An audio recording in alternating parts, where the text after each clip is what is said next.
Duty amid division, the weight of responsibility. In the sterile fluorescence of Reagan International Airport, Karoline Leavitt stood apart from the stream of humanity around her. At just 27, an age when most of her peers navigated entry-level positions or scrolled through dating apps, she bore the weight of a nation's grief in the form of official documents clutched in her manicured hand. The former White House press secretary's navy suit, tailored with the precision of someone who understood the power of presentation in politics, created a stark silhouette against the airport's chaotic backdrop. As representative of the Trump administration, Leavitt wasn't just collecting baggage, she was awaiting cargo that no family ever hopes to receive. The remains of Private First Class Jason Reynolds would soon arrive, another casualty in America's seemingly endless military engagements abroad. In the polarized political landscape, even this solemn duty had become contested territory. Politics stops at the water's edge, went the old adage. But in an era where Elon Musk headed the Department of Government Efficiency, and Congresswoman Jasmine Crockett fought for her constituents with raw emotion, that boundary had long since eroded. Leavitt's presence here, this assignment, was calculated. The optics of sending a young female representative from the administration communicated compassion without vulnerability, respect without weakness. In Washington's theater of power, even grief had become a stage for performance. Around her, travelers rushed toward destinations with the luxury of mundane concerns. A toddler wailed as his mother attempted to corral him and his scattered toys. Businessmen barked financial jargon into phones. College students, headphones firmly in place, created islands of private sound in public space. None of them noticed how Leavitt's shoulders tensed slightly when the announcement came for the arrival of the military transport. The documents she held, formal letters of condolence, arrangements for military honors, procedural details for the family, represented the cold bureaucracy of death in service. Behind her composed exterior, Leavitt calculated the political implications of every aspect of this mission. How would this homecoming play in the press? Would Crockett find some aspect to criticize? Would Musk's efficiency metrics somehow factor into the military transport protocols? She had been briefed on Reynolds' background. 24 years old, from a small town in Michigan, enlisted after community college. 3 years of service. No wife, but parents, and a younger sister. A Purple Heart recipient now returning in a flag-draped casket. In another time, his sacrifice would have united Americans across party lines.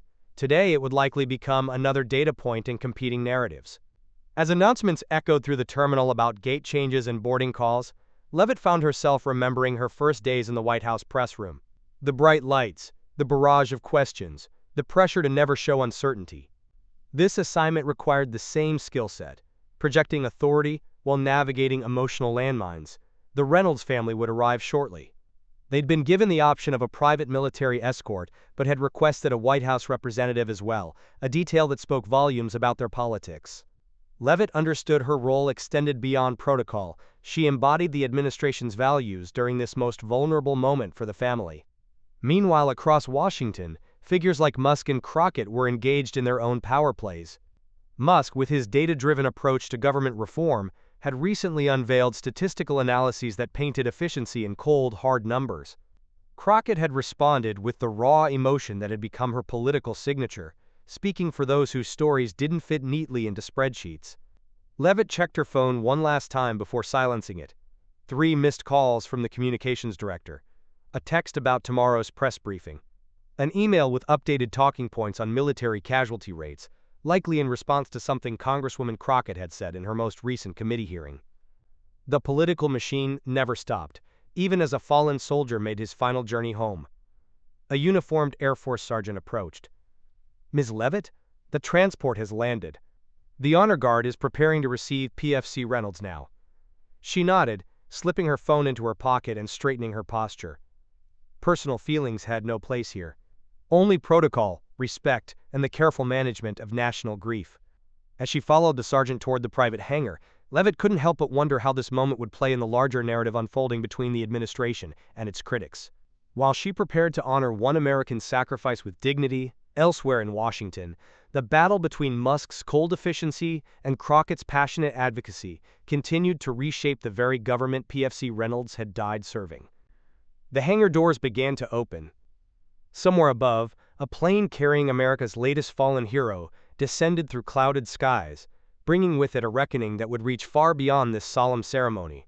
The bureaucracy of honor, a military transport confrontation. The fluorescent lights of Reagan International Airport cast harsh shadows across Karoline Leavitt's face as she approached the check-in counter. Her government credentials, bearing the weight of federal authority, lay flat against the polished surface as she slid them toward the airline representative.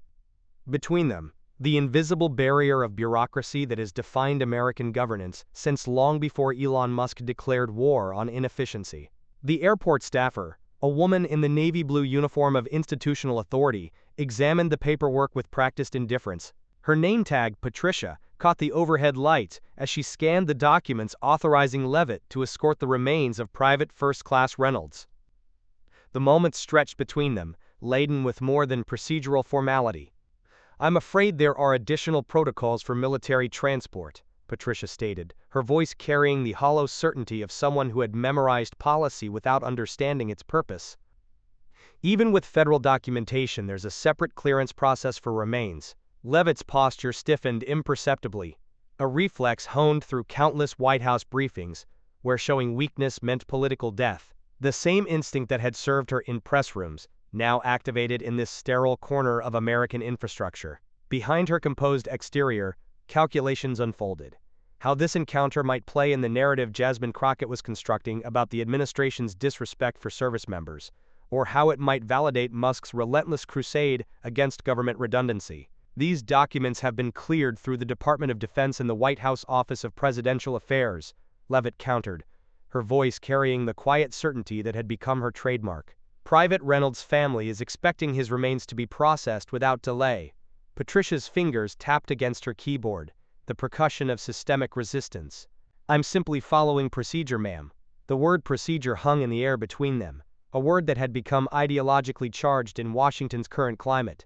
To Musk's Department of Government Efficiency, procedure represented the bloated waste he had vowed to excise. To Crockett and her allies, dismantling these procedures threatened to unravel protections for the vulnerable. Around them, the airport continued its rhythmic chaos, passengers dragging luggage across polished floors, announcements echoing through the terminal, the American ritual of mobility playing out in all directions. None paused to notice this quiet power struggle, a microcosm of the larger battle reshaping federal governance. "Perhaps we could speak with your supervisor," Leavitt suggested, her tone making it clear this wasn't a request, but a strategic repositioning. The tactical retreat that precedes advance. Patricia's hesitation revealed the first crack in institutional armor. She glanced toward the office door behind her, weighing personal inconvenience against potential repercussions. This was the calculus of bureaucracy, the risk assessment that Musk had identified as the enemy of efficiency. "One moment," Patricia conceded, reaching for her phone. As she waited, Leavitt's mind cataloged how this interaction embodied the exact systemic dysfunction Musk had described in his congressional testimony last week. The presentation where he'd displayed charts tracking how procedural redundancies cost taxpayers millions annually. It was the same presentation where Congresswoman Crockett had erupted, accusing him of spreadsheet governance that failed to account for human impact. The Reynolds transport had become more than a solemn duty. It was now a data point in competing visions of American governance. A door opened behind the counter, revealing a man in a sharper version of Patricia's uniform. His calculated smile, practiced through years of customer escalations, signaled recognition of potential political complications. "Ms. Leavitt, I understand there's some confusion about the transport authorization. I've been briefed on the situation." Leavitt recognized the shift immediately. Someone had made a call. Someone had recognized a name. The invisible machinery of influence had engaged. "Not confusion," Leavitt corrected with diplomatic precision. "Just ensuring that Private Reynolds receives the dignified handling his service demands." The supervisor nodded, understanding the subtext. This wasn't merely about paperwork, it was about narrative control.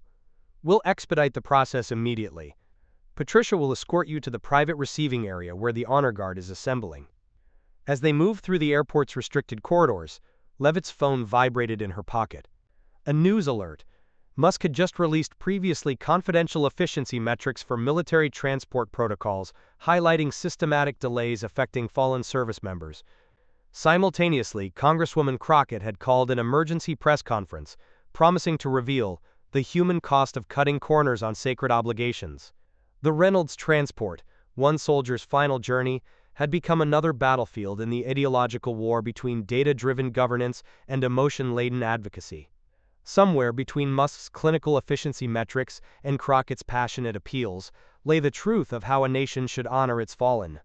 Patricia swiped her access card at a final door, which opened to reveal the solemn tableau of a military honor guard standing at attention.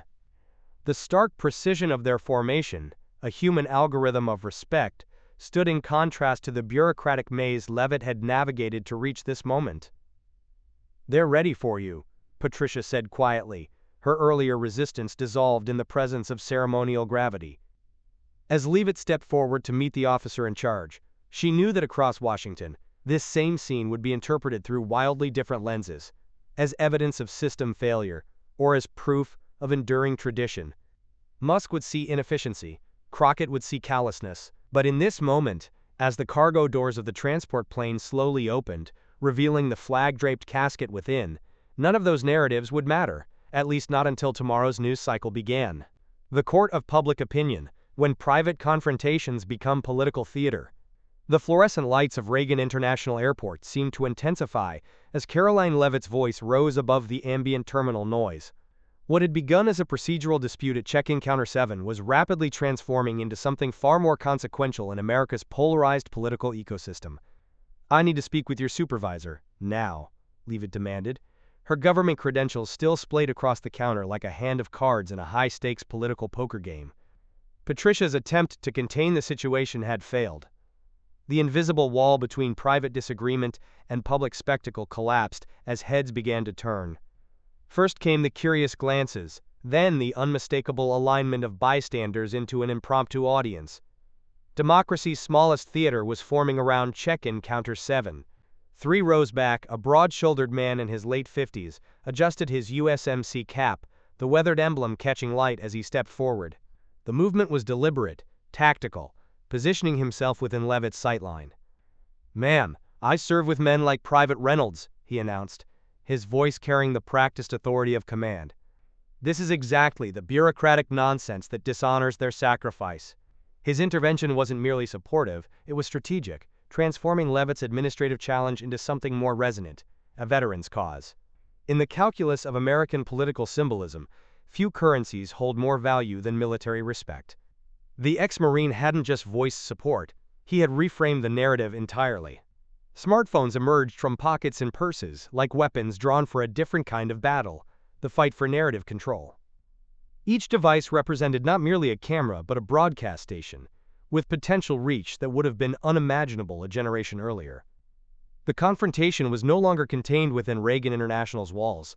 It was being streamed into the digital commons, where American opinion is increasingly shaped and hardened. "This is live from Reagan Airport," a 20-something woman narrated into her phone, her amateur broadcast, already gathering viewers. "They're preventing a military escort from transporting a fallen soldier." The framing was instant, decisive, and entirely removed from the procedural nuances that had initiated the standoff. Patricia's supervisor emerged from behind the counter, his face betraying the recognition that he was no longer managing a customer service incident, but performing in a potential viral moment. Every word would be scrutinized, not by his corporate superiors but by millions of armchair judges across digital America. "Ladies and gentlemen, please," he began, raising his hands in a placating gesture that would later be freeze-framed and memed across conservative media channels. "We're resolving this situation with Ms. Levitt expeditiously." The choice of bureaucratic language in an emotionally charged moment registered immediately in the crowd. A middle-aged woman in a business suit shook her head visibly. A college student in a patriotic t-shirt typed furiously on his phone, his thumbs creating the hashtag that would trend within the hour, #AlterFly. What Patricia and her supervisor couldn't see was how this airport incident was already rippling through Washington's power centers. In Congresswoman Crockett's office, staffers were monitoring the emerging social media storm, recognizing it as perfect ammunition against Musk's efficiency crusade. Evidence that streamlining processes meant disrespecting tradition and ceremony. Simultaneously, in the sparse, modernist headquarters of the Department of Government Efficiency, Musk's analytics team was already compiling data on military transport delays, preparing to counterframe the narrative with cold, hard statistics. The incident would become Exhibit A in his ongoing presentation of bureaucratic dysfunction, "This is exactly what I was talking about last week," Musk would later message his deputy. 17 unnecessary approval layers to move a fallen soldier. "We'll push the full dataset tomorrow." Back at the terminal, the audience had swelled to nearly 40 onlookers.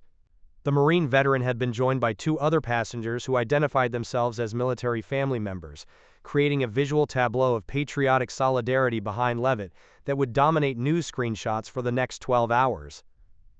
"We just want efficiency and respect," Levitt stated, her voice perfectly calibrated for the recording devices surrounding her. The statement was a masterful synthesis of the competing ideological frameworks, bridging Musk's efficiency mandate with Crockett's emphasis on respectful treatment.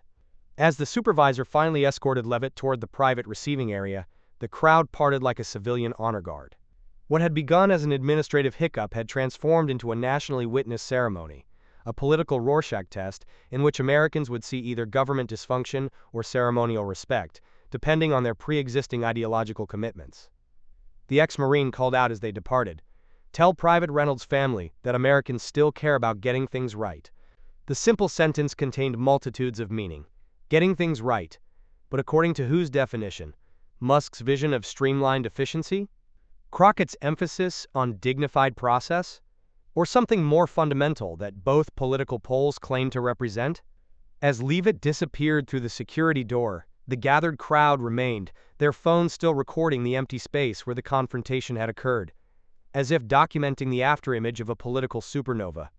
Within hours, the incident would be dissected across cable news panels, with Musk's supporters and Crockett's allies extracting entirely different lessons from the same event. They would argue about efficiency versus ceremony, about bureaucracy versus respect. But what neither would acknowledge was how perfectly the airport incident encapsulated modern American governance, where even the transport of a fallen soldier becomes terrain for ideological battle, and where the court of public opinion renders judgment in real time, long before all facts are known. Meanwhile, in a hangar across the tarmac, Private Reynolds' flag-draped casket waited in dignified silence, indifferent to the political storm brewing around his final journey home. Battlefield of perception, how a fallen soldier's journey became political currency. In the aftermath of the Reagan International confrontation, a battlefield emerged, not on distant shores but across America's fractured media landscape. What began as Karoline Levitt's demand for dignity in transporting Private Reynolds' remains had metastasized into something far more potent, a proxy war in the ongoing struggle between emotion and data, tradition and efficiency, Crockett and Musk. Within hours, the incident had been dissected, repackaged, and weaponized by America's media ecosystem. Fox News anchors leaned forward in practiced indignation, their chyrons screaming about woke airport staff disrespecting our heroes. The B-roll footage of Private Reynolds' flag-draped casket sitting on airport tarmac played on continuous loop. A visual rosary for viewers to clutch as hosts connected this singular event to broader narratives of institutional disrespect for military tradition. "This is exactly what happens when efficiency becomes the only metric that matters," declared one prominent conservative commentator, the subtext unmistakably aimed at Musk's Department of Government Efficiency initiative, despite his team having no direct involvement in the airport's protocols. Across the dial, progressive outlets approached with surgical skepticism. "What we're seeing appears to be a manufactured crisis," suggested a MSNBC analyst, eyebrow raised. "Ms. Levitt didn't accidentally create a scene with smartphones already recording. This has all the hallmarks of a political stunt designed to undermine federal agencies." The footage they chose showed not the casket, but the growing crowd, the Marine veteran strategically positioned behind Levitt, visual evidence of orchestration rather than organic outrage. In a midtown Manhattan boardroom, Jasmine Crockett's communications team gathered for emergency strategy. Smartphones illuminated determined faces as they watched the competing narratives unfold in real time. For Crockett, this incident represented perfect ammunition against Musk's cold efficiency doctrine, a flesh-and-blood example of how streamlining processes meant sacrificing dignity. "This is our moment to reframe the entire DOGE debate," her communications director asserted, pacing before a whiteboard already filled with talking points. "Americans don't want their sacred institutions run like tech startups. They want respect for tradition, for sacrifice." Meanwhile, across Washington, in the sparse modernist headquarters Musk had chosen for his government efficiency operation, a different interpretation crystallized. 3 data scientists huddled around multiple screens, mining federal databases, and compiling statistics that told a very different story. Over the past decade, military transport delays have increased 340%, one analyst noted, her voice steady with the certainty of someone armed with irrefutable data. We've identified 17 unnecessary approval layers in the current protocol for fallen soldier transport. Musk, reviewing these findings remotely, recognized both the tragedy and opportunity of the moment. Private Reynolds deserved dignity, but his journey home had inadvertently exposed exactly the procedural bloat DOGE had been established to streamline. The data told a compelling story that could withstand Crockett's emotional appeals. Prepare a full visualization package, he instructed his team via text. Not just the Reagan incident, but the entire system. Americans deserve to see exactly how bureaucracy dishonors our fallen by delaying their final journey home. At the airport, Operations Director Karoline emerged from her office, becoming the third increasingly senior official to confront the situation. Her approach was methodical, professional, a stark contrast to the emotions swirling through the terminal. She offered procedural explanations about security protocols and transport regulations, her language deliberately vague, technically accurate but emotionally tone-deaf. With all due respect, Leavitt countered, her voice carrying just enough volume to ensure the still-recording smartphones captured every word. These are process justifications. What I need is a moral justification for why Private Reynolds' family must wait additional hours while you sort through paperwork. The question hung in the air, unanswerable within the confines of bureaucratic language. It was the perfect distillation of the larger ideological battle being waged between Crockett's emphasis on dignity and Musk's crusade for efficiency. Both claimed to serve the same values: respect, honor, service, yet their methods existed in fundamental opposition. As evening news programs prepared their packages on the confrontation, producers in control rooms across America made critical framing decisions. Some would emphasize the emotional components, the grieving family waiting at home, the sacrifice of the fallen soldier. Others would focus on systemic failures, the labyrinthine regulations, the wasteful processes that DOGE had been established to eliminate. What none would fully acknowledge was the deeper truth, that in America's polarized landscape, even the transportation of a fallen soldier had become contested ideological terrain where emotion and data battled for supremacy. The incident would prove to be merely the opening salvo in a confrontation that would soon force both Crockett and Musk to reveal their true priorities and potentially redefine the very meaning of respect in American public service. The Pentagon's intervention, military authority, confronts civilian bureaucracy. In the heightening tension at Reagan International, where ideology and procedure had locked in deadly embrace over Private Reynolds' remains, a new force entered the fray.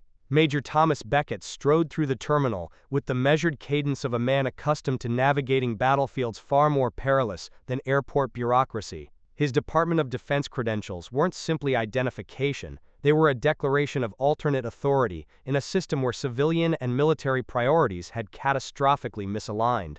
"I understand there's been a situation regarding the transport of one of our fallen," Beckett announced, his voice calibrated to be heard precisely by those who needed to hear it, no louder, no softer. This wasn't theater for him, this was mission protocol. The airport staff's body language shifted instantly. Where Leavitt's moral appeals had met procedural resistance, Beckett's military presence triggered a different calculation altogether. Here stood not an emotional advocate, but an institutional power player, one whose chain of command extended directly to the Pentagon rather than through the labyrinthine channels of civilian administration. The Department of Defense has authorized and arranged immediate military transport for Private Reynolds, Beckett continued, handing over documentation with the precision of someone placing a chess piece. The aircraft is standing by on the military section of the tarmac. This wasn't merely problem-solving, it was a power play that transcended the immediate crisis. In the ideological battlefield between Crockett's dignity-focused approach and Musk's efficiency doctrine, Beckett had introduced a third paradigm: military authority, with its own separate systems, capable of bypassing civilian processes entirely when necessary. Leavitt, whose political instincts had been honed through countless media skirmishes, recognized the moment's significance immediately. Her eyes met Beckett's briefly, an unspoken acknowledgement between tactical operators. She had created the necessary pressure, he had provided the solution that civilian bureaucracy could not. Together, they had transformed what began as an administrative impasse into a powerful narrative about institutional failure and military honor. "Thank you, Major," she said, her voice carrying just enough for nearby smartphones to capture. "This is what respect for our fallen looks like." The subtext was unmistakable and politically devastating for Crockett's position. While she had championed dignity over efficiency in her rhetoric, it was ultimately military intervention, not civilian compassion, that had cut through the bureaucratic tangle. The narrative was shifting in real time. Perhaps the problem wasn't Musk's efficiency drive, but rather the entrenched civilian bureaucracy that required military intervention to function properly. Across Washington, in the DOGE headquarters, Musk's data team was already incorporating this development into their analysis. Pentagon intervention in civilian transport protocols has increased 218% in the past 3 years, noted one analyst, creating a visualization showing the growing frequency with which military authority had to override civilian systems. This isn't an anomaly, it's becoming standard operating procedure. For Musk, this represented perfect validation. The very institutions designed to function smoothly had become so convoluted that they required external military authority to fulfill their most basic obligations. The Reynolds case wasn't an argument against efficiency, it was the most compelling case for it. As Private Reynolds' remains were transferred to military transport, news helicopters captured the procession from above. The imagery was powerful, a flag-draped casket moving from civilian airport limbo to the ordered precision of military protocol. The visual metaphor would not be lost on viewers. Bureaucracy had failed. Military honor had prevailed. Jasmine Crockett's team watched these developments with growing concern. What had begun as an opportunity to showcase the human cost of Musk's efficiency measures had transformed into a demonstration of bureaucratic failure. The narrative was slipping from their grasp. "We need to reframe this immediately," Crockett's communications director insisted, phone pressed to ear. "This isn't about military versus civilian, it's about systems that work versus systems that don't, and that's exactly what DOGE is supposed to be fixing." But in the court of public opinion, visuals trumped logic. Americans weren't seeing an argument for better civilian processes. They were seeing military honor rescuing a fallen soldier from civilian incompetence. The footage of Major Beckett efficiently resolving what hours of civilian procedure could not was already being edited into devastating political ads. In the gathering darkness of early evening, as Private Reynolds' remains finally began their journey home, the real battle was just beginning. Overnight, both Crockett and Musk would need to reassess their positions. For Crockett, the challenge would be explaining why the dignity she championed required military intervention to be realized. For Musk, the opportunity was clear: demonstrate how DOGE could eliminate the need for such interventions by creating systems that honored both efficiency and dignity. As media outlets prepared their evening narratives, one unavoidable conclusion was emerging. In the collision between emotion and data, a third force, institutional authority, had just reshaped the battlefield. And as dawn broke over Washington the next morning, both Crockett and Musk would find themselves fighting on terrain neither had anticipated, with the American public watching every move. The weight of honor, when policy meets grief. The military transport touched down at dusk in Millfield, Ohio, population 2,834, a town that had sent sons and daughters to every American conflict since the Civil War. As the cargo ramp lowered, Congresswoman Leavitt stood motionless, her earlier righteous fury at Reagan International now replaced by the leaden weight of what awaited her. The flag-draped casket of Private First Class Jason Reynolds emerged into the fading Midwestern light, the culmination of a political battle that had consumed Washington but meant nothing to the family waiting on the tarmac. 50 yards away, Martha Reynolds clutched her husband's hand, her face a battlefield of composure and collapse. 20 years earlier, she had watched her son take his first steps on this same county airfield during an air show. Now she would walk him to his final rest. The juxtaposition could not have been more stark, noted one White House correspondent. From the heated confrontation over bureaucratic processes in Washington to this moment of raw American grief in the heartland. Whatever political points were scored in D.C. evaporated in the presence of actual loss. The cameras that had aggressively captured every moment of the airport showdown now held back respectfully, capturing only distant images as Leavitt approached the Reynolds family. The microphones that had hungrily devoured every heated exchange between her and airport officials couldn't reach the words she now offered Martha Reynolds. "I'm sorry," Leavitt said, her political armor dissolving as she faced the human cost of policy debates. "Your son is a hero." Martha Reynolds nodded once, her response unheard but clear in its meaning. Here was the true currency of public service, not in viral moments or legislative victories, but in standing witness to consequences. Meanwhile, 800 miles away in Washington, the political machinery churned unabated. Musk's DOGE team was already compiling statistics on military transport protocols, identifying 17 separate inefficiencies in the system that had delayed Reynolds' return. Their presentation, scheduled for the following morning's congressional briefing, quantified the emotional cost in coldly efficient metrics. 41 fallen service members had faced similar delays in the past year alone. "The data tells a story far more compelling than any emotional appeal," Musk had instructed his team. "Show them that efficiency isn't heartless, inefficiency is." Crockett's staff worked late into the night, preparing counter-arguments that emphasized dignity over speed, humanity over metrics. "They're turning grief into a spreadsheet," Crockett told her communications director. "We need to remind everyone that behind every data point is a mother like Martha Reynolds." The honor guard moved with mechanical precision at the Millfield ceremony, each step calibrated through centuries of military tradition.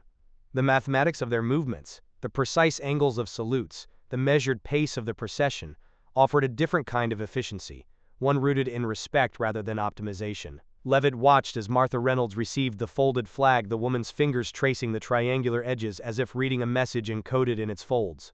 Something shifted in Levitt during that moment, a recalibration of her own political calculus. What happened next would fundamentally alter the trajectory of the DOGE debate, a senior political analyst would later observe. Levitt had entered that cemetery as Crockett's ideological ally. She left with a more nuanced understanding of what government efficiency actually means to those it serves. As darkness fell completely over Millfield, the Reynolds family retreated to their modest two-story home, now flanked by neighbors who had brought covered dishes and memories of Jason. Levitt declined their invitation to join, recognizing that her presence now belonged to a different chapter of this story. Returning to her hotel, she found 17 missed calls from Crockett's office, and one text message from an unknown number. The efficiency of respect is measured differently than the efficiency of systems.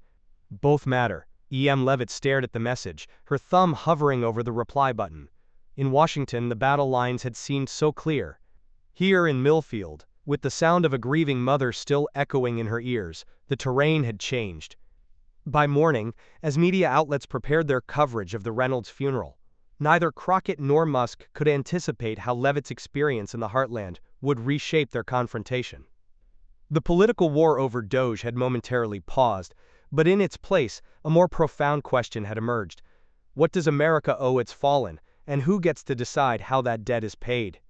The answer would arrive from an unexpected direction, and with consequence neither side had prepared for: the digital reckoning, when America demanded accountability. The morning after Private First Class Reynolds' solemn return to Millfield, America awakened to a different battle unfolding across screens and social feeds nationwide. What began as a confrontation between Congresswoman Levitt and airline officials had metastasized into something far more consequential: a nationwide reckoning with power, respect, and the treatment of military families. The airline stock plummeted 17 points before markets even opened. By noon, 3 veteran organizations had filed class action lawsuits, while #BoycottTransair trended across platforms with over 2 million mentions. The digital uprising had been swift, merciless, and devastatingly effective. In the age of algorithmic outrage, corporations can no longer contain public relations crises through traditional means, noted Dr. Eleanor Hayes, professor of digital politics at Georgetown. What we're witnessing isn't merely backlash, it's a fundamental restructuring of corporate accountability happening in real time. In Transair's Chicago headquarters, executives huddled in crisis mode. The CEO, Marcus Daniels, himself a former Navy pilot, had spent the night drafting a public apology that his communications team already recognized as insufficient. The damage control playbook that had served corporations for decades suddenly appeared woefully outdated. "They're fighting yesterday's war," Musk observed coldly from his DOGE war room in Washington, surrounded by screens monitoring the public sentiment in real time. Their apology references policies and procedures. People don't want procedures, they want blood. Musk's team had been tracking each phase of the backlash with clinical precision, mapping reaction patterns and sentiment shifts across demographic groups. The data showed something remarkable. The outrage transcended traditional political divides. For once, America's fragmented ideological landscape had found common ground in collective indignation. "This is what actual efficiency looks like," Musk told an aide, gesturing toward the screens. "The free market of public opinion, rendering judgment at unprecedented speed." Meanwhile, on Capitol Hill, Crockett seized the moment with characteristic intensity. Surrounded by cameras in the rotunda, she held up her phone displaying viral footage of the confrontation. "This isn't about one airline or one fallen soldier," she declared, her voice carrying the weight of calculated moral authority. "This is about a system that has forgotten what it means to serve. When corporations treat our heroes like cargo, they don't just disrespect those in uniform, they disrespect America itself." Behind closed doors, however, Crockett's team was navigating a delicate balance. The public mobilization served her immediate political objectives against Musk's efficiency crusade. But the unbridled power of digital outrage carried risks of its own. Once unleashed, such forces rarely remained under anyone's control for long. "Be careful what forces you summon," a senior advisor warned her. "Today, they're aligned with your message. Tomorrow? Who knows?" In Millfield, Martha Reynolds remained largely unaware of the national firestorm her son's treatment had ignited. Neighbors had tactfully removed news notifications from her devices, creating a protective bubble around her grief. Yet the ripples of her son's final journey home continued to expand outward, reshaping the national conversation in ways no one could have anticipated. By late afternoon, the consequences had spread beyond Transair. Other carriers rushed to announce new protocols for transporting military remains. Defense contractors issued statements reaffirming their commitment to veterans. Politicians from both parties scrambled to introduce legislation bearing Jason Reynolds' name. Levitt, watching this cascade of reactions from her Millfield hotel room, recognized a fundamental truth about modern power. Institutions now lived or died by their ability to navigate the treacherous waters of public perception. The metrics-driven efficiency that Musk championed through DOGE suddenly seemed incomplete without accounting for the human element, the emotional efficiency that resonates in places like Millfield. As evening approached, Transair's CEO finally appeared on camera, his face ashen with the knowledge that his decades-building company had lost more value in 12 hours than in any previous crisis. "We failed not just a family," he admitted, "but our nation's values." The apology came too late. In boardrooms across America, executives watched with grim fascination as a corporate giant was brought to its knees not by regulations or competitors, but by the collective moral judgment of millions. "This is the new battlefield," Musk messaged Crockett unexpectedly that evening. "Not Congress, not traditional media. The digital arena where reputation lives or dies in microseconds." Crockett didn't respond immediately. She was reviewing footage of the airline's public apology, noting its careful construction and utter inability to stem the tide of outrage. Perhaps this was the language Musk truly understood, not the emotional appeals she had deployed, but the cold, hard metrics of public sentiment, turning against an institution that had failed to recognize its moral obligations. In his Washington office, surrounded by data visualizations tracking the ongoing fallout, Musk sensed an opportunity emerging from chaos. The DOGE initiative suddenly had a perfect case study in systemic failure, one that resonated on both emotional and empirical levels. "Prepare a full analysis," he instructed his team, "not just what went wrong, but how government systems could be restructured to prevent such failures." What neither Musk nor Crockett yet realized was that the mobilization around Private Reynolds' treatment had unleashed something beyond their control, a demand for accountability that would soon turn its gaze toward Washington itself. As the digital reckoning continued to unfold, a more dangerous question began fermenting in America's collective consciousness. If an airline could be brought to justice through public pressure, what might be next?